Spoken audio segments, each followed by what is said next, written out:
Li bajarê duyemîn mezin ya Lîbyayê li Bengaziyê bo pêşîgirtina belavbûna vîrusa koronayê çend rojin qedeqeya derketina derve heye. Qedeqe her roj ji şeşê sibê heya şeşê êvarê didome. Niştecîh berê destpêkirina qedeqeyê li firoşgeh û firneyan hewil didin ku hewcedariyên xwe bikirin.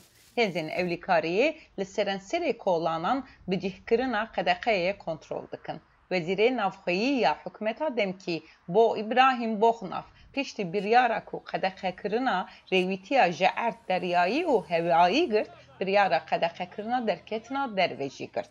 Libya ji sala 2011 vir ve piştî dîktatörê demdirêj Muammer Kaddafi hate kuştin di nava şerekî Navxweyî de ye.